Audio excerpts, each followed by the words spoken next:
আসসালামু আলাইকুম দর্শক, কেমন আছেন সবাই? আশা করি সবাই ভালো আছেন।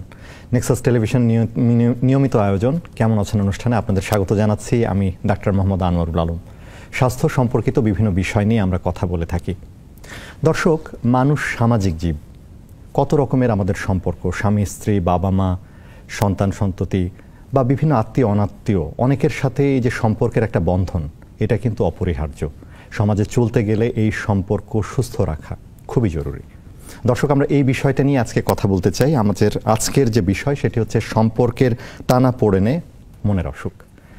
আর এই বিষয়ে আমাদের সাথে আলোচনায় আজ যুক্ত আছেন ডাক্তার রুবাইয়াত ফেরদৌস, সহকারী অধ্যাপক, মানসিক রোগ বিভাগ, Dhaka central international medical college হাসপাতাল। ম্যাডাম, আপনাকে স্বাগত জানাচ্ছি। কেমন আছেন অনুষ্ঠানে? ধন্যবাদ আপনাকে এবং নেক্সাস টেলিভিশনকে আমাকে আমন্ত্রণ করার জন্য।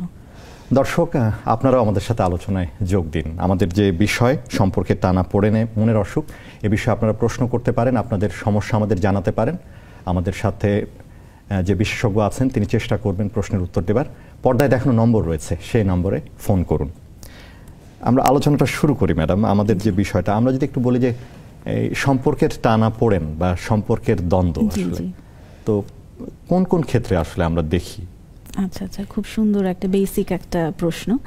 সেটা হচ্ছে যে আসলে দেখেন যে আমরা বাহিরে আমাদের পেশাগত কাজে যেখানে যেভাবেই থাকি না কেন, ফিরে কিন্তু ঘরে। আমরা সামাজিক জীব। আমাদের ঘরে আমাদের অনেক গুরুত্বপূর্ণ কতগুলো সম্পর্কের মানুষ থাকে। আমাদের মা বাবা থাকে, ভাই বোন থাকে, স্পাউস থাকে, স্বামী বা স্ত্রী থাকে, সন্তান সন্ততি থাকে। তাহলে দেখা যায় কি যে এই যে সম্পর্ক তো আসলে তৈরি হয় বা বন্ধনটা বলেন, এই পরিবারের লোকজনদেরকে নিয়েই তো হয়। হ্যাঁ, বাহির আউটার ওয়ার্ল্ডে তো হয়, যেমন যারা মানে অফিসের একটা পরিবেশ, ওইখানে কলিগ রিলেশন থাকে, স্কুল কলেজে যারা পড়ে তাদের ফ্রেন্ডদের সাথে একটা সম্পর্ক থাকে, সেগুলো তো আছেই। কিন্তু জন্মের পর থেকে নিয়ে ঠিক মৃত্যু পর্যন্ত সবসময় যে সম্পর্কগুলো একদম আষ্টেপৃষ্টে করে থাকে, সেগুলো হচ্ছে পরিবারের লোকজন। দেখা যায় যে এই পরিবারের লোকজনের সাথেই আসলে সম্পর্কের টানাপোড়েনগুলো দেখা যায়। মানে কাছেরও তারা, আবার মন খারাপের কারণও তারা, বিভিন্ন ঘটনার পরিপ্রেক্ষিতে। যেমন মা বাবা, ভাই বোন, স্বামী স্ত্রী, বউ শাশুড়ি, মানে পরিবারের মধ্যে যারা পরিবারের মধ্যে বিরাজ খুব কাছের মানুষ তারা, কিন্তু তাদের সাথে আসলে সম্পর্কের যে দূরত্ব, তাদের সাথে আসলে ইন্টারাকশনটা তো আসলে পরিবারের লোকজনের সাথেই বেশি হয়। সো দেখা যায় যে আন্ডারস্ট্যান্ডিংটাও যদি একটু ঘাটতি হয়, সেখানে হয়ে যায় মিসআন্ডারস্ট্যান্ডিং, সেখান থেকেই হয়ে যায় সম্পর্কের টানাপোড়েন। আচ্ছা, এখানে একটু যদি বলে নিই, এই যে সম্পর্কে যখন টানাপোড়েনগুলো তৈরি হচ্ছে, তো সেখান থেকে মনের অসুখ হতে পারে। অবশ্যই হতে পারে। আসলে মনের অসুখ ব্যাপারটা আর এই যে সম্পর্কের টানাপোড়েন ব্যাপারটা এমনভাবে ওতপ্রোতভাবে জড়িত।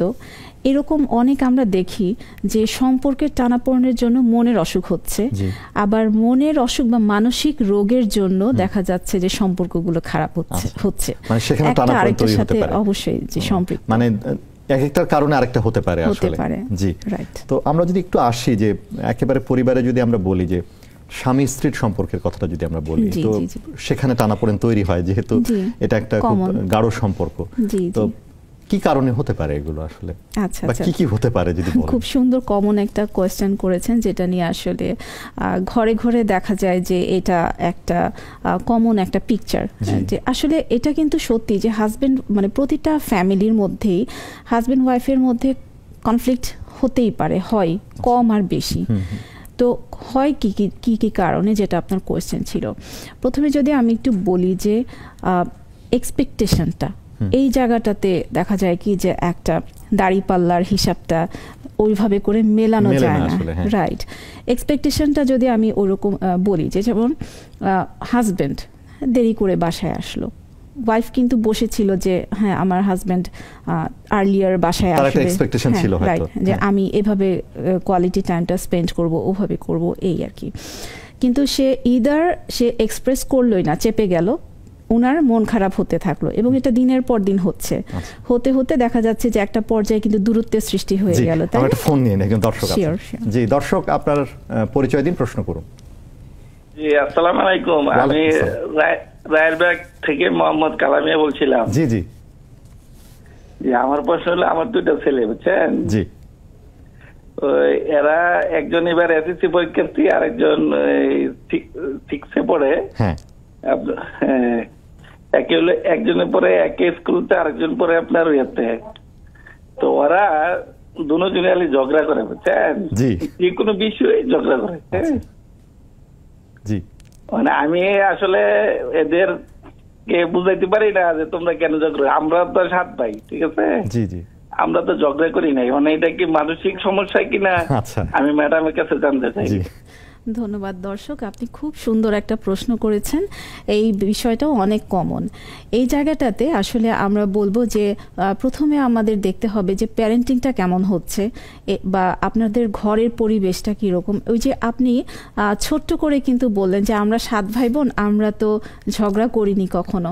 তাহলে তখনকার এনভায়রনমেন্টটা আসলে কেমন আপনার বাবা মা এনশিওর করেছিল, সেটার সাথেও একটু মিলিয়ে দেখতে হবে যে আপনারা অ্যাজ আ ফাদার মাদার আপনারা কীরকম পরিবেশটা বাচ্চাদের জন্য এনশিওর করছেন, সেটা একটা বিষয় জানার আছে। আরেকটা হচ্ছে যে খুব কমনলি যে জিনিসটা দেখা যায় যে ভাই বোনের মধ্যে বা ভাই ভাই বোন বোন এদের মধ্যে যে কনফ্লিক্টগুলো তৈরি হয়, ছোটবেলা থেকে দেখা যায় যে বাবা বা মা বা বোথ কম্পেয়ার করে, যে বোনকে হয়তো বা বললো যে তোর বোন তো এরকম ভালো করে, ভালো রেজাল্ট করে, তুই কেন করলি না। এটা ভাই ভাই হতে পারে। হ্যাঁ, ভাই ভাই হতে পারে, ভালো রেজাল্ট করছে, অবশ্যই খারাপ করছে। আবার মানে 2 বোন যদি থাকে, দেখা যায় যে এক বোন দেখতে খুব সুন্দর, আরেক বোন দেখতে অতটা সুন্দর না। তখন দেখা যায় যে এটাও কিন্তু কম্পেয়ার করে, যে একটা ড্রেস, দুজনের জন্য 2টা ড্রেস নিয়ে আসলো, বলল যে ফর্সা যে আছে বা সুন্দর যে আছে তাকে বললো যে তুই তো দেখতে সুন্দর, তুই তো দেখতে ফর্সা, তুই এটা পর, তোকে মানাবে। কিন্তু এটা কিন্তু বাবা মা খুব লাইটলি বলছে, কিন্তু অপর প্রান্তে যেই মেয়েটা দেখতে আরেক বোনের মতো সুন্দর না, তার ভেতরটা কিন্তু দুমড়ে মুচড়ে যাচ্ছে, যে দোষটা খুঁজতে থাকে যে আমার দোষটা কোথায়, আমি তো সৃষ্টিকর্তারই সৃষ্টি করা একজন মানুষ। এটা তো এই যে আগলি হওয়াটা বা অসুন্দর হওয়াটা, এটা তো আমার হাতে না। তাহলে বাবা মা যে আমার এত কাছের, ওরাও হচ্ছে কম্পেয়ার করছে আমারই আপন বোনের সাথে। তাহলে এই যে আপনার যে 2 ছেলে, এটাও আপনাকে অ্যাড্রেস করতে হবে কি যে আপনারা কোনো না কোনোভাবে 2 ছেলের মধ্যে কোনো একটা ছেলেকে বেশি এমফ্যাসিস দিচ্ছেন কিনা, বেশি গুরুত্ব দিয়ে ফেলছেন কিনা, বা কম্পেয়ার করে ফেলছেন কিনা, বা একজনের সামনে আরেকজনকে ক্রিটিসাইজ করে ফেলছেন কিনা, বা 2জনকে 2টা জিনিস দিতে গেলে এটার 19-20 হচ্ছে কিনা, এই ব্যাপারগুলো আপনাকে সর্ট আউট করতে হবে। এবং শাসন করার যে ব্যাপারটা, এই ব্যাপারটা আপনারা হ্যাঁ ভুল হলে শাসন করবেন, কিন্তু শাসনটা কি হেলদি হচ্ছে নাকি আনহেলদি হচ্ছে, এই ব্যাপারটাও আপনাদেরকে আসলে অ্যাড্রেস করতে হবে। যেমন যে আমরা সবসময় বলি কি যে আপনার বাচ্চাকে কারেক্ট করবেন, ঠিক আছে, কারেক্ট করার আগে কানেক্ট করেন বাচ্চার সাথে, যে আসলে কোন জায়গাটাতে ডিস্ট্রেস হচ্ছে মানসিকভাবে, কোন জায়গাটাতে কষ্ট পাচ্ছে বাচ্চাটা, কোন জায়গাটাতে অ্যাগ্রেশন কাজ করছে, ওই জায়গাটাতে পৌঁছাতে হবে, মনের ভেতর পৌঁছাতে হবে যে এই যে আনহেলদি পরিবেশটা হচ্ছে, আপন ভাই এরপরে ঝগড়া করছে, হয়তো বা গায়ে হাতাহাতি হচ্ছে, পরিবেশটা আনহেলদি হচ্ছে। তাহলে আপনাদের 2জনেরই করতে হবে কি যে আগে ওদের মনের মধ্যে পৌঁছাতে হবে যে ঠিক কোন জায়গাটা তাদেরকে বদার করছে। তারপরে আরেকটা জিনিস করতে হবে কি যে কোনো না কোনোভাবে আপনাদের মধ্যে, হাজব্যান্ড ওয়াইফের মধ্যে কনফ্লিক্ট আছে কিনা, আনহেলদি পরিবেশ আছে কিনা। এরকম অনেক আমরা দেখি যে বাবা মার মধ্যে সম্পর্কটা ভালো না, তারা দেখা যায় মানে প্রতিদিনই বা 2-1 দিন পর পর খুব ঝগড়াঝাটি করে। তখন বাচ্চাদের মনের মধ্যে চলে কি যে আমরা এখন কার কাছে সিকিউর ফিল করব, মানে কার কাছে ভালো থাকবো, তারা ইনসিকিউর ফিল করে। এবং ছোট থেকে যদি বাচ্চারা বাসার মধ্যে আনহেলদি পরিবেশ দেখতে দেখতে বড় হয়, দেখা যায় যে নিজেও ওইভাবে প্র্যাকটিসড হয়ে যায়, নিজেও ওইভাবে কনফ্লিক্ট তৈরি করে। রাইট, করতে পারে। আশা করি আমি আপনার উনি বলছেন যে এটা থেকে এটা কি মানসিক কোনো রোগের পর্যায়ে পড়ে, এটাকে অ্যাসেস করতে পারে যে বাবা মা মানে মানসিক, মানে পরবর্তীতে এটা থেকে হয়তো মানসিক একটা অসুবিধা হতে পারে এই জায়গাগুলো থেকে। তো আমরা স্বামী স্ত্রীর সম্পর্কের দ্বন্দ্বের কথাটা বলছিলাম, আসলে ওই জায়গাটায় যদি আবার আসি, জি, যেখানে আমরা ছিলাম যে ওয়াইফ হয়তো বা এক্সপ্রেস করলো না যে আমি এক্সপেক্ট করে বসে আছি, আমি ওয়েট করছি, সে ঠিক মতো বললেন না আসলে, কিন্তু তার মনে এটা থাকলো, মনের মধ্যে এটা অনেক দিন ধরে এক্সপেকটেশন ছিল। রাইট, অনেক দিন ধরে এটা সে নার্চার করলো। তারপরে এটা ভুগতে একটা পর্যায়ে পর্যায়ে দেখা গেল যে সে অনেক দূরত্ব হয়ে গেল, ডিপ্রেসড হয়ে গেল, সে খুব বিষণ্ণতায় ভুগতে লাগলো, একাকিত্বে ভুগতে এখানেও একটা মানে মানসিক রোগের একটা ফ্লেভার আমরা পাচ্ছি, তাই না, বা টার্নওভার করতে পারে। তারপরে হচ্ছে এই সিনারিওটা থেকে যদি বলি যে এক্সপ্রেস করলো কিন্তু আনহেলদি ওয়েতে এক্সপ্রেস করলো, হ্যাঁ, যে হ্যাঁ তুমি সারাদিন কি করো বাইরে, এমন কি করো, হ্যাঁ, মানে আরো চটিয়ে দিল হাজবেন্ডকে। এখন হাজবেন্ডের মধ্যে যদি দেখা যায় যে ইগো প্রবলেম কাজ করছে অথবা যে কোনো কারণে ইরিটেটেড হয়ে আছে, সেও দেখা যাবে তর্কে জেতার খাতিরে সেও দেখা যাবে অনেক কিছু বলে ফেলছে। তাহলে এখান থেকে দেখা গেল কি যে তাদের মধ্যে কনফ্লিক্ট হচ্ছে জিনিসগুলো বড় হতে হতে এখান থেকে সম্পর্কের দূরত্ব হয়ে যায়, আনহেলদি একটা মানে টার্নওভার হয়ে যায়, এখান থেকেও মানসিক রোগে টার্ন করতে পারে। এছাড়া যেমন মনে করেন যে ওয়াইফ হলো সাজবে তো হাজবেন্ডের জন্যই। এখন সবাই কিন্তু চায়, হাজবেন্ডও ওয়াইফও, যে আমার কাছের মানুষটা আমার প্রশংসা করুক, আমাকে অ্যাপ্রিশিয়েট করুক, মানে কোনো কাজ একটা ভালো কাজ, মানে একজন আরেকজনের জন্য কিছু করলো। এই জায়গাগুলোর অভাব দেখা যায়, lack of care, lack of support, হ্যাঁ, এগুলো তো চায়, এগুলো তো সবাই চায়। তাহলে এই জায়গাগুলোর অভাবের জন্য দেখা যায় হাজবেন্ড ওয়াইফের মধ্যে কনফ্লিক্ট শুরু হয়ে যায়। তারপরে দেখা যায় যে সন্দেহ, যেটা আমরা অনেক কমনলি আমরা দেখি যে সন্দেহ মানে হাজবেন্ডের এরকম হতে পারে যে সে ছোটবেলা থেকে তার লো সেলফ এস্টিম, তার হয়তো বা অন্য কোনো মানসিক সমস্যা আগে থেকেই আছে, অথবা তার পারিবারিক কোনো কোন্দল ছিল, ওটা দেখে সে বড় হয়েছে। আমি এরকম একটা কেস বলতে পারি, খুব ছোট্ট করে যদি বলি, যে একজন পেশেন্ট উনি যখন এইচএসসি পরীক্ষা যখন দিবে, তখন তার মাকে উনি দেখে যে অন্য আরেকজনের সাথে ইনভলভমেন্ট নিজের চোখেই দেখে। ওইটার পর থেকে সে কোনো মেয়েকেই বিশ্বাস করতে পারে না। তারপরে সে যখন বড় হলো, বিয়ে হলো, তো আমার কাছে যখন আসলো 1.5 মাসের তাদের বৈবাহিক সম্পর্ক, এই 1.5 মাসের মধ্যে সে তার ওয়াইফকে সিভিয়ার রকমের সন্দেহ, ইভেন গায়ে হাত তোলা, ইভেন ছেলেটা তার বাবার সামনেও যেতে দেয় না। বাসায় যদি কোনো গেস্টের কোনো ছোট বাচ্চা যদি আসে, তার সামনেও যেতে দিবে না। মানে এই লেভেলের, এটাকে আমরা ওথেলো সিনড্রোম বলি। মানে আরো কিছু ফাইন্ডিংস আছে, হ্যাঁ, এটা সন্দেহের একটা মানসিক রোগ।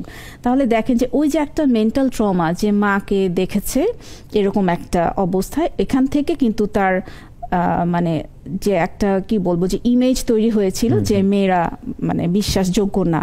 তাহলে এটা যখন নিজের লাইফে যখন গেল, ম্যারিটাল লাইফে যখন গেল, দেখা গেল যে একই ঘটনা, রাইট।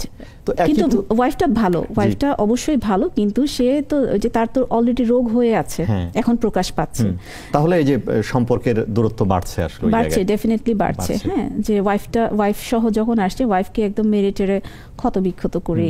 তাহলে এই বিষয়টা খুব গুরুত্বপূর্ণ যে আসলে আপনি কিভাবে বড় হচ্ছেন, জি, তো আপনি কি দেখছেন, তো সেটার একটা প্রভাব কিন্তু এসে মানে তার বৈবাহিক জীবনেও এসে পড়ছে। অবশ্যই এটা আমি আরেকটু যদি দর্শকের উদ্দেশ্যে বলি, যে দেখেন যে একটা বাচ্চা যদি ওইটা দেখে বড় হয় যে আমার বাবা মার মধ্যে প্রতিনিয়ত ঝগড়া হচ্ছে, গায়ে হাত তোলা হচ্ছে, একজন আরেকজনকে অসম্মান করছে, স্ল্যাং ল্যাঙ্গুয়েজ ব্যবহার করছে, এবং একটা পর্যায়ে যদি গিয়ে দেখে যে বাবা মার মধ্যে সেপারেশন হয়ে গেল, ডিভোর্স হয়ে গেল, এবং যতটুকু তার স্মৃতি, টোটাল স্মৃতির মধ্যে কি ছিল যে বাবা মা একে অপরকে সম্মান করে না, গায়ে হাত তোলে, এই ধরনের বাচ্চাগুলাই দেখা যায় বড় হতে হতে খুব কমনলি, আমরা যদি রেট্রোস্পেকটিভ হিস্ট্রি নিয়ে দেখি, আমরা এটা মেলাতে পারি, খুব কমনলি দেখা যায় যে এরাই বড় হয়ে অ্যান্টি সোশ্যাল পার্সোনালিটি ডিসঅর্ডারের পেশেন্ট হয়ে যায়, এবং এরাই দেখা যায় যে ছিনতাইকারী হয়। এরাই, হ্যাঁ, অবশ্যই। জি দর্শক, আপনার প্রশ্ন করুন। জি, আসসালামু আলাইকুম। ওয়ালাইকুম আসসালাম। আমার বাচ্চা একটি মেয়ে, জি, 15 বছর বয়স। জি, তার একটা সমস্যা হচ্ছে সে সবসময় কথা বলতে একটু শাই ফিল করে, মানে বাহিরে দেখা যায় আমি যদি একটু জোরে কথা বলি বা কিছু, সে সময় কেমন একটা তার মনের মধ্যে একটা কাজ করে যে এত জোরে কথা বললো না, কেমন একটা সবসময় শাই ফিল করে, মানে বাইরে কথা বলতে, জোরে কথা বলা সে পছন্দ করে না। এটাই আর কি, এটাই কথা সমস্যা বলতে আপনার। পারেন না। ঠিক আছে। জি, অসংখ্য ধন্যবাদ দর্শক, আপনি থাকুন তার আমাদের মধ্যে সাথে। একটা জি জি জি জি বলুন দর্শক।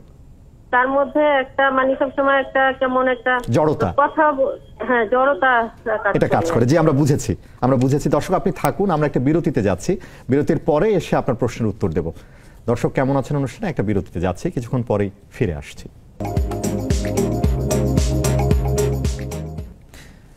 দর্শক বিরতি নিয়ে ফিরে এলাম, কেমন আছেন অনুষ্ঠানে। আমরা আজকে কথা বলছি সম্পর্কে টানাপোড়েনে মনের অসুখ, আর এ বিষয়ে আলোচনার জন্য আমাদের সাথে স্টুডিওতে রয়েছেন ডাক্তার রুবাইয়াত ফেরদৌস, সহকারী অধ্যাপক মানসিক রোগ বিভাগ, Dhaka central international medical college হাসপাতাল। একজন দর্শক ছিলেন আমাদের সাথে ম্যাডাম, তিনি তার মেয়ের বিষয়ে প্রশ্ন করেছেন, 15 বছর বয়স, যে বাইরে যখন যাচ্ছে অন্যদের সাথে কথা বলতে সে খুবই আসলে শাই ফিল করছে আসলে, তার করণীয়টা কি? জি জি, খুব সুন্দর একটা প্রশ্ন করেছে, দর্শককে ধন্যবাদ আমি জানাচ্ছি। সেটা হচ্ছে যে এই বয়সের বাচ্চারা স্বভাবতই দেখা যায় কি যে ওরা না ব্ল্যাক এরিয়াতে থাকে না হোয়াইট এরিয়াতে থাকে, দ্যাট ইজ গ্রে এরিয়াতে থাকে। এটার মানে হচ্ছে যে না ওরা বড় না ওরা ছোট, মাঝামাঝি একটা বয়স। ওরা খুব কনফিউজ হয়ে যায় যে আসলে কি আমরা বড়দের সাথে মিশবো নাকি আমরা ছোটদের সাথে মিশবো। আমি যদি খুব স্বাভাবিকভাবে যদি ওর বাচ্চাটার থটের কথা যদি আমি বলি, আর যদি অস্বাভাবিকতার দিকে আমি যদি চলে যাই, তাহলে এরকমটা হতে পারে যে বাবা মা অনেক বেশি প্রোটেক্টিভ ছিল, তুমি এটা পারবে না, আমি করে দিচ্ছি, তুমি ওদিকে যেও না, ওটা ধরো না, এটা করো না, এভাবে করে করে বড় করেছে। হয়তোবা কোনো সামাজিক অনুষ্ঠানে নিয়ে গেলেও ধরে রেখেছে, হ্যাঁ, মানে নিজের মতো করে ছেড়ে দেয়নি। এইভাবে করে বড় করলে হয় কি যে বাচ্চারা ইন্ট্রোভার্ট হয়ে যায়।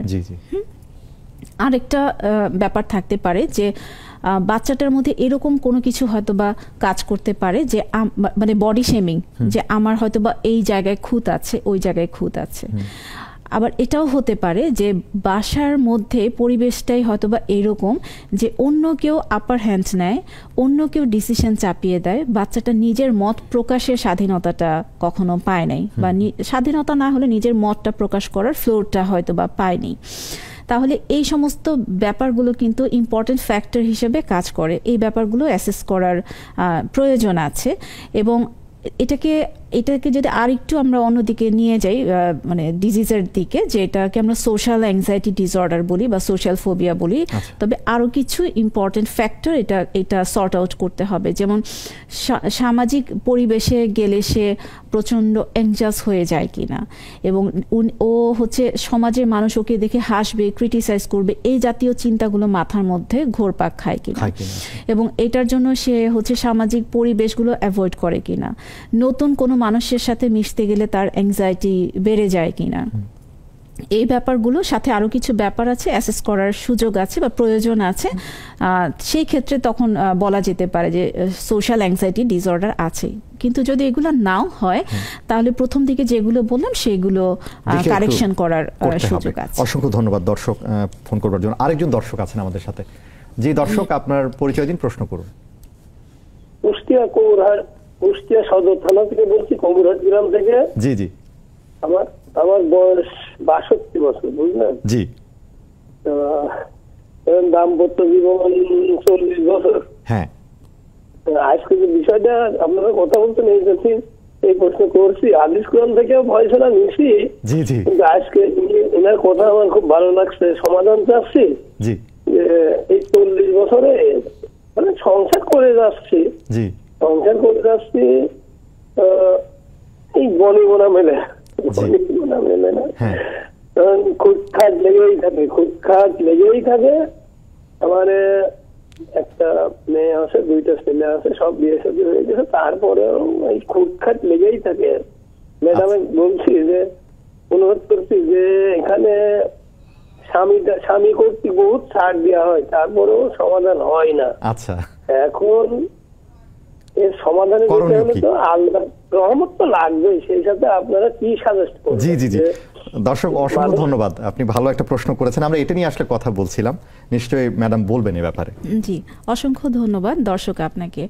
যেটা উনি বলছেন যে 24 বছর ধরে ওনার 40 বছর ধরে বৈবাহিক জীবনটা, এটাই আমরা বলছিলাম, এই যে টানা পড়েন, এই যে সম্পর্কের, তাহলে এটার মানে সলিউশনের জায়গাটা কি? আচ্ছা, সলিউশনটা নিয়ে আমরা কথা বলবো। তো এই ক্ষেত্রে আমি একটু যদি দর্শকের প্রশ্নের কিছুটা আমি যদি টাচ করে আসি, যে এরকম যদি হয়ে থাকে দর্শকের এটা খেয়াল করতে হবে যে ওনার ওয়াইফ আসলে কোনোভাবে ডিপ্রাইভড কিনা, কোনো দিক থেকে ওনার পক্ষ থেকে সেই জায়গাটা অ্যাসেস করার সুযোগ আছে। কারণ অনেক সময় হয় কি, ডিপ্রেশনে থাকলেও মানুষ সব সময় যে একদম ডাউন হয়ে বসে থাকবে এটা কিন্তু আনলাইকলি, অ্যাগ্রেশন দিয়েও অনেক সময় প্রকাশ পায়।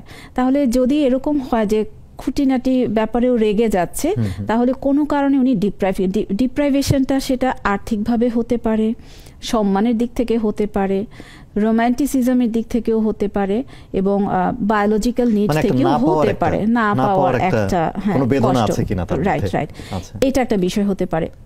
এটা ছাড়া যদি পার্সোনালিটির দিকে আমি যাই ওয়াইফের, যে হয়তোবা পার্সোনালিটি প্যাটার্নটাই এরকম হতে পারে, কোনো ব্যক্তিত্বের কোনো রোগ আছে। হ্যাঁ, মানে ব্যক্তিত্ব, আমরা কিন্তু সাধারণভাবে ব্যক্তিত্ব নিয়ে বলি যে এই মানুষটা ব্যক্তিত্বহীন মানুষ বা ব্যক্তিত্ববান মানুষ, কিন্তু এই ব্যক্তিত্বেরও কিন্তু অনেক ধরনের রোগ আছে, সেই জায়গাগুলো অ্যাসেস করার দরকার আছে। এটা ছাড়া যদি মানসিক রোগের দিকে চলে যাই, যে ওয়াইফটার ওসিডি আছে কিনা, হ্যাঁ, বা ওসিপিডির যারা পেশেন্ট থাকে তাদের ক্ষেত্রেও দেখা যায় যে অল্পতেই রেগে যাচ্ছে, খুব বেশি পারফেকশনিজম থাকে, ওনার মতো করেই করতে হবে, ওনার মতো করে বলতে হবে, চলতে হবে, এরকম ব্যাপার থাকে।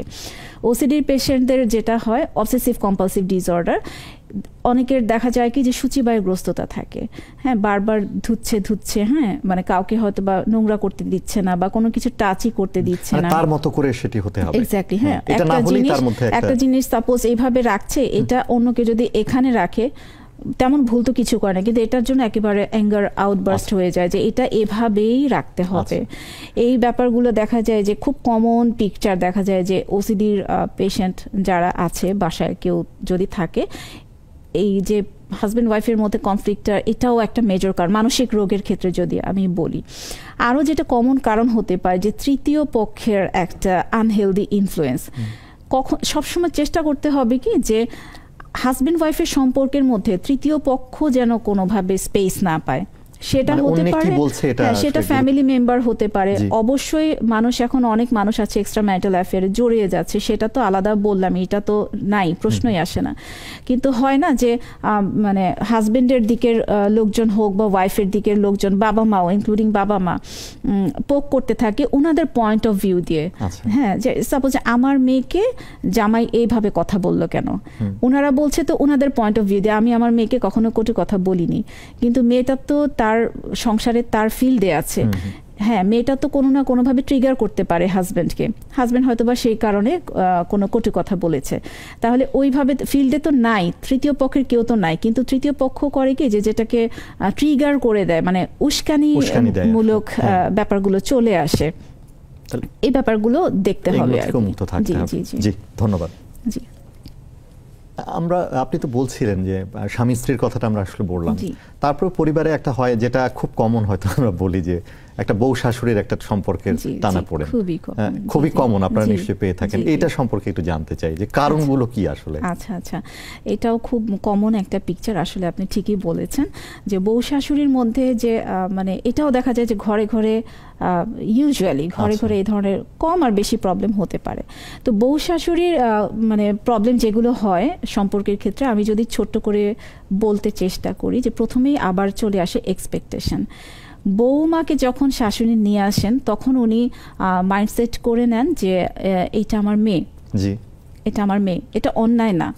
কিন্তু শাশুড়ি মায়েদের উদ্দেশ্যে আমি এটা বলবো যে আপনি যদি এটা মনে করেন যে এটা আপনার মেয়ে হবে, তাহলে এটাও আপনার মাথায় রাখতে হবে যে আমার নিজের মেয়েকেও আমি অনেক সময় অ্যালাউ করেছি, অনেক ভুল আমি অ্যালাউ করেছি, আমি অবজেকশন দেইনি। আমি হয়তো বা 12টা 1টা পর্যন্ত ঘুমাতে অ্যালাউ করেছি, আমি কিচ্ছু বলিনি। হ্যাঁ, আমি হয়তো বা সন্ধ্যার অনেক পরে বাহির থেকে আসছে, আমি কিছু বলিনি। আমার মেয়েকে আমি কিছু বলিনি, আমি এটা সহ্য করেছি বা আমি এটা মানে কিছুই মনে করিনি। তাহলে এরকম বৌমাও এই ধরনের অনেক কিছু ভুল করতে পারে। তাহলে যদি মেয়ে হিসেবে যদি আপনি অ্যাকসেপ্ট করেন, তাহলে তার ভুলগুলো সহই আপনি অ্যাকসেপ্ট করতে পারবেন কিনা সেই জিনিসটাও আপনাকে মাইন্ডসেট করে নিতে হবে। তাহলে এটা একটা হেলদি টার্নওভার হতে পারে। আবার বৌমার ক্ষেত্রে আমি যদি বলি যে সাধারণত হয় কি সমাজে তো এরকম বৌমা মানে মেয়েরা তো দেখেই যে বউ শাশুড়ি সম্পর্কটা টক্সিক, বউ শাশুড়ি সম্পর্কটা ভালো না, মানে এভাবে হয়তো সে দেখেছে বা ভাবছে, মাইন্ডসেট হয়ে আসে।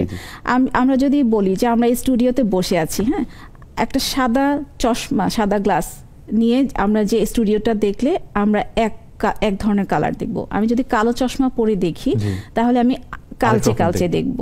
তাহলে যখন একটা মেয়ে বিয়ে হয়ে যখন যায়, যদি সমাজ থেকে ওই ঘটনাগুলো মাথায় মাইন্ডসেট করে নিয়ে যায় যে শাশুড়ি মা টক্সিক হয়, শাশুড়ি মা বকা দেয়, তাহলে এই মাইন্ডসেটটাও কিন্তু খারাপের দিকে চলে যায়। একটা ফোন নিয়ে একজন দর্শক আছে আমাদের সাথে। জি দর্শক, আপনার নাম বলে প্রশ্ন করুন।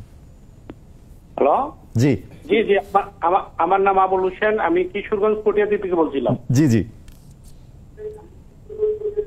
প্রশ্ন করুন দর্শক। আমার প্রশ্নটা, আমার মেয়ের বয়স 13 বছর, 13 বছর রানিং, 12 বছর ওভার হইতে জানুয়ারিতে। ও অল্প কিছুতেই খুব যে কোনো কথাতে ওর খুব রাগী, মানে রাগ উঠে যায়। কিরকম একটা কথা বললি অল্পতে রাগ ওঠে। বিশেষ করে আমরা যারা আছি, তার বাবা মা আপনজন যারা, আমি বা তার মা বা তার দাদি আপনজন, ওদের সাথে খুব আচরণটা একটু খারাপ করে। আর বাইরে যারা আছে এদের সাথে খুব ভালো সুন্দর সফট ব্যবহার করে, আমাদের সাথে আচরণ খুব খারাপ করে। আসলে কি মানসিক কোনো সমস্যা কিনা? আর মেইনলি আমি নিজে কিরকম জানি ফট করে আমার এই ডিসিশনের বাইরে কোনো কিছু হইলে আমি নিজে রাগে যাই। এদিকে আমাদের ফ্যামিলিগত কোনো মানসিক সমস্যা কিনা এটা একটু জানতাম। জি ধন্যবাদ দর্শক, আপনি খুব সুন্দর একটা প্রশ্ন করেছেন। সাথে থাকুন, আমি উত্তর দিচ্ছি। আপনার উত্তরটা যদি আমি দুইটা সেগমেন্টে ভাগ করি, প্রথমে হচ্ছে সন্তানের যে প্রবলেমটা, ফ্যামিলির সাথে রেগে যাচ্ছে, তাহলে এটা কিন্তু ক্লিন কাট যে ফ্যামিলির সাথে বন্ডিং এর কোথাও সমস্যা হচ্ছে। তাহলে আমি বাবা মাকে বলবো যে আপনার সন্তানকে ডেফিনেটলি কারেক্ট তো করবেনই, এটা তো প্রয়োজন, কারেকশন করার প্রয়োজন। তার আগে কিন্তু আপনাকে অবশ্যই কানেক্ট করতে হবে আপনার সন্তানের সাথে। কোন জায়গাটাতে আসলে ডিস্ট্রেস তৈরি হচ্ছে, ভালো না লাগার সিচুয়েশন যে তৈরি হচ্ছে বাসার মধ্যেই, সেটা তো অবভিয়াস। কারণ বলছে, বাবা বললেন যে বাহিরে সে ঠিকই ভালো আচরণ করছে, কিন্তু খিটখিটে মেজাজের হয়ে গেছে বা রাগান্বিত হয়ে যাচ্ছে ফ্যামিলির মানুষের সাথে। তাহলে এমন কিছু নিশ্চয়ই আছে যে কোনো মেম্বারের পক্ষ থেকেই পাচ্ছে যেটা তার পছন্দ হচ্ছে না। হ্যাঁ, সেটা হয়তো বা তাকে ট্রিগার করছে, সে আনহেলদি ওয়েতে প্রকাশ করছে, অ্যাগ্রেশন দিয়ে বা রাগ হয়ে ইরিটেবিলিটি দিয়ে তার প্রকাশ পাচ্ছে। এই জায়গাটা আগে তার সাথে কানেক্ট করতে হবে যে মা আসলে তোমার কোথায় প্রবলেম হচ্ছে। এরকম হতে পারে না যে বাবা মা ভুল হতে পারে, সবসময় যে সন্তান ভুল সেটা তো না, কোথাও না কোথাও বাবা মা বা ফ্যামিলির অন্যান্য মেম্বারের ভুল থাকতেই পারে। তাহলে তার ওই কষ্টটা কোথায় হচ্ছে, ডিস্ট্রেসটা কোথায় হচ্ছে, সেই জায়গাটাকে আমাদেরকে অ্যাড্রেস করতে হবে। তারপরে হচ্ছে যে মানে বাবার নিজের কথা যে বললো যে রেগে যাচ্ছে, তাহলে এখানে একটা ফ্লেভার পাওয়া যাচ্ছে, কমন একটা সোর্স বাসার মধ্যে থাকলেও থাকতে পারে যে যেহেতু বাবাও রেগে যাচ্ছে, রাইট, শর্ট টেম্পার্ড হয়ে গেছে। হ্যাঁ, এটার একটা প্রভাব থাকতে পারে। আবার এমন যদি হয়ে থাকে যে বাবার আগে থেকেই হচ্ছে শর্ট টেম্পার্ড হওয়ার প্রবণতা ছিল, তাহলে জেনেটিক্যাল একটা ইনফ্লুয়েন্স কিন্তু সন্তানের মধ্যে চলে আসতে পারে। হ্যাঁ, তাহলে আমাদেরকে মেইনলি ফোকাস করতে হবে যে পরিবেশের জায়গাটা। বোঝাই যাচ্ছে যে উনি ইদানিং ওয়ার্ডটা বলেছেন যে ইদানিং উনিও মানে নিজের মেজাজটাকে কন্ট্রোল করতে পারছে না। আবার সন্তানেরও একটু যদি বলি যে 13 বছর এই বয়সটা আপনি একটু আগেই বলছিলেন যে এই যে মানে বয়স সন্ধির যে সময়টা, সেই সময় এমনিতেও তো বাচ্চারা মুড সুইং হয়। হ্যাঁ, মুড সুইং হয়, আসলে সেটাও একটা কারণ কিনা? অবশ্যই এটাও একটা কারণ হতে পারে। তার পারিপার্শ্বিকতা, সে তো শুধু বাসাতেই থাকে না, বাসার বাইরে সে তো স্কুলে থাকে, বন্ধু, সেখানেও কোনো সমস্যা হচ্ছে কিনা? সমস্যা হতে পারে, তবে এই সিনারিওর ক্ষেত্রে যদি বলি যে সে কিন্তু বাহিরে ভালো আছে, তাহলে বাসায় কোনো না কোনো ডিস্ট্রেস তৈরি হচ্ছে, যেটার থেকে সাময়িক মুক্তির পথ হিসেবে ফ্রেন্ড সার্কেলকে সে ধরে নিচ্ছে, ওই সময়টা সে ভালো থাকছে, কিন্তু বাসায় সে ইরিটেবিলিটি দিয়ে শো করছে। তাহলে আসলে কি কারণে হচ্ছে সেটা আপনি বলেন কানেক্ট আসলে বাচ্চার সাথে বসা, হয়তো একটু খোলাখুলি আলোচনা করা। তারপরে হচ্ছে যে এটা করতে পারে, দর্শকের উদ্দেশ্যে আমি বলছি যে একসাথে সবাই খেতে বসবেন, অ্যাটলিস্ট যদি এরকম, এটা খুবই ভালো হয় যে সবাই যদি একটা ফিক্সড টাইম সেট করে নিয়ে যে সবাই লিভিং রুমে বসলো, হাফ এন আওয়ার একসাথে গল্প করলো, হ্যাঁ সারাদিন কেমন গেল, কি ভালো কাটলো কি খারাপ কাটলো, এটা কিন্তু অনেক ইম্পর্টেন্ট। ব্যাপারটা শুনতে মনে হয় লাইট, যে আমরা বসে গল্প করবো এতে কি আছে, না। বিশেষ করে যে আপনার এই যে বয়সন্ধিকালের যে বাচ্চাটা আছে, তার ভেতরে ঢোকার জন্য তাকে গুরুত্ব দিতে হবে। সে যদি মনে করে যে আমার মতামত এবং আমার ভালো লাগা, আমার মন্দ লাগা আমার প্যারেন্টসদের কাছে অবশ্যই ভ্যালু ক্যারি করে, তাহলে ওই মানুষটা অবশ্যই মানে সফট হয়ে আসবে, তার পরিবর্তন আসবে। আমরা আলোচনাটা চালিয়ে নেব, তবে কেমন আছেন অনুষ্ঠানে এই পর্যায়ে আরেকটা বিরতি নিচ্ছি দর্শক, কিছুক্ষণ পরেই ফিরে আসছি। দর্শক, আরেকটা বিরতির পর কেমন আছেন অনুষ্ঠানে ফিরে এলাম। আজকে আমরা কথা বলছি সম্পর্কের টানাপোড়েনে মনের অসুখ। ডাক্তার রুবায়াত ফেরদৌস, মনোরোগ বিশেষজ্ঞ, আমাদের সঙ্গে আছেন।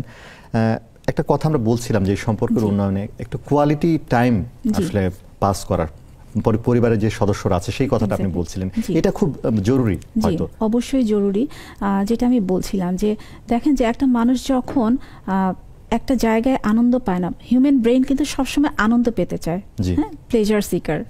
তাহলে যখন দেখে যে ঘরে বাবা মার কাছে, ভাই বোনের কাছে আনন্দ পাচ্ছে না, তখন সে হয় বন্ধু বান্ধবের কাছে খোঁজে অথবা ডিভাইসে খোঁজে, যেটা আমরা খুব দেখতে পাচ্ছি, ইন্টারনেট অ্যাডিকশন। তাহলে যদি এই বাচ্চাটার ক্ষেত্রে আমি যদি বলি যে বাবা কোথাও বাইরে যাওয়ার সময় জিজ্ঞেস করলো যে মা আজকে আমি কোন শার্টটা পরবো, আচ্ছা জিজ্ঞেস করতে পারে, তাহলে মেয়েটা মনে করতে পারে যে আমার পছন্দের গুরুত্ব আছে। হ্যাঁ, মা যদি এসে বলে যে এই মানে সবজি আছে, এই মাছ আছে, বা এরকমের এটা আছে, কি রান্না করব, হ্যাঁ, তখনও কিন্তু তার মধ্যে একটা ভালো লাগা কাজ করে যে আমার পছন্দের গুরুত্ব আছে বা আমার মতামতের গুরুত্ব আছে। তো কাজে বাচ্চাটাকে বোঝাতে হবে যে তুমি যেই বয়সেরই হও না কেন, তুমি আমাদের কাছে অনেক বেশি ইম্পর্টেন্ট। এইভাবে যদি বাচ্চাটাকে নার্চার করা যায় বা আপব্রিঙ্কিং করা যায়, তাহলে তো সে অন্যদিকে তো প্লেজার সিক করবে না, আনলাইকলি করার কথা না। তাহলে এই জায়গাগুলো হচ্ছে প্র্যাকটিস করতে হবে। যে কোয়ালিটি টাইম যে বলছিলাম, যে একসাথে বসে তখন জিজ্ঞেস যদি করে যে মা আজকে তোমার সারাদিন কি ভালো লাগলো কি খারাপ লাগলো, তখন সে বলবে, অ্যান্সার দিবে, একটা হেলদি কমিউনিকেশন হবে, এখানে একটা বন্ডিং ক্রিয়েট হবে, তাই না? যে আমাদের জন্য ফিক্সড একটা টাইম আছে, আমার বাবা মা আমার ভালো লাগা খারাপ লাগার কথা শুনতে চায়, মানে গুরুত্ব দিচ্ছে, তারা আমার প্রতি কেয়ারিং। এটাই প্র্যাকটিস করতে হবে, জরুরি। আসলে আমরা একটা জায়গায় ছিলাম, আসলে আরেকটা দ্বন্দ্বের ছিলাম, আমরা বউ শাশুড়ির একটা দ্বন্দ্বের কথা বলছিলাম। তো সেই জায়গাটার উন্নয়ন কিভাবে করা সম্ভব? একটা জিনিস একটা যদি বলি আমি, যে একটা ঈর্ষা কাজ করে, তাই না আমাদের মধ্যে, তো সেটা থেকেও বা কিভাবে আমরা বের হয়ে আসতে পারি? জি, ঈর্ষার কথাটা যদি আমি পিক করি, ঈর্ষা ওয়াইফের ক্ষেত্রে, বৌমার ক্ষেত্রে যে জিনিসটা ঈর্ষা দেখা যায়, যে আমার হাজব্যান্ড, যে কমন পিকচারটা আমি আসলে বলছি, অনেকের সাথে মিলে যেতে পারে, যে আমার হাজব্যান্ড যে ইনকাম করছে, আমি তো তার লাইফে নতুন আসছি, আমাকেই দিবে, আমাকেই সব প্রোভাইড করবে, আমি তো মানে আমার বাবা মা এতদিন প্রোভাইড করেছে, এখন তো আমার সব মানে প্রোভাইড করার দায়িত্ব তো তারই, হ্যাঁ, কেন শাশুড়িকে দিবে? আবার শাশুড়ি চিন্তা করতে পারে যে আমার ছেলে সবটাই হচ্ছে বৌমাকে দিয়ে দিচ্ছে, হ্যাঁ, আমি তো আর এখন আর তো কিছু পাচ্ছি না। এই ব্যাপারগুলো দেখা যায় কোনো না কোনোভাবে ইমব্যালেন্স হয়ে যায় মানে ছেলেটার ক্ষেত্রে, তখন এই ধরনের কনফ্লিক্টগুলো তৈরি হয়। তাহলে আমি মানে বৌমা এবং শাশুড়ি মা দুইজনের ক্ষেত্রেই বলবো যে দেখেন, বৌমাকে যে নিয়ে এসেছেন, আপনি চাচ্ছেন বৌমা হচ্ছে আপনার সংসারের হাল ধরবে, তারপরে আপনি বৌমাকে আপন করে নিতে চাচ্ছেন, মানে সে আপনার ফ্যামিলির নতুন একজন সদস্য। এখন এই নতুন সদস্যটা এই পরিবারকে কখন ওন করবে? আচ্ছা, একটা ফোন নিয়ে নিই, একজন দর্শক। জি দর্শক, আপনার পরিচয় দিন, প্রশ্ন করুন। হ্যালো, আসসালামু আলাইকুম। ওয়ালাইকুম আসসালাম। আমার নাম দীপা, আমি নারায়ণগঞ্জ থেকে বলছি। জি জি, আপনার টেলিভিশনের ভলিউমটা কমিয়ে নিন দর্শক। জি, এখন প্রশ্ন করুন। আমার বেস্ট ফ্রেন্ডের সাথে আমি কিছু পার্সোনাল কথা শেয়ার করে ফেলেছি, জি। এন্ড সেই থেকে হচ্ছে আমার বেস্ট ফ্রেন্ড পার্সোনাল কথাগুলো সকলের কাছে ছড়িয়ে দিয়েছে আর কি, সকলকে বলে দিয়েছে। আচ্ছা। এন্ড অ্যাকচুয়ালি এর জন্য আমার সাথে সকলের সাথে কথা বলতে ভয় লাগে আর কথা বলতে ইচ্ছেই করে না। জি। আমার 13.5 বছর। জি, মানে এখন করণীয় কি এটা জানতে চাচ্ছেন? হ্যাঁ, জি, অনেক ধন্যবাদ। জি জি, ধন্যবাদ দর্শক। আপনার কমপ্লেন হচ্ছে যে আপনার ফ্রেন্ড আপনার কোনো পার্সোনাল কোনো ইস্যু এটা স্প্রেড করে দিয়েছে, এরপরে এটার কনসিকুয়েন্স ধরে আপনি কারোর সাথে কথা বলতে পারছেন না বা শাই ফিল করছেন, ভয় লাগে। হ্যাঁ, এই ক্ষেত্রে আমি আপনাকে বলবো যে প্রথমে আপনার মাইন্ডটাকে আপনি ওইভাবে ওনার সেট করে নিতে হবে যে একটা মানুষ খারাপ, কিন্তু সব মানুষ তো খারাপ না। আচ্ছা। একটা মানুষ বিশ্বাসঘাতকতা করেছে বা আমার বিশ্বাসের মর্যাদা দিতে পারে নাই, তাই বলে তো সবাই এটা না।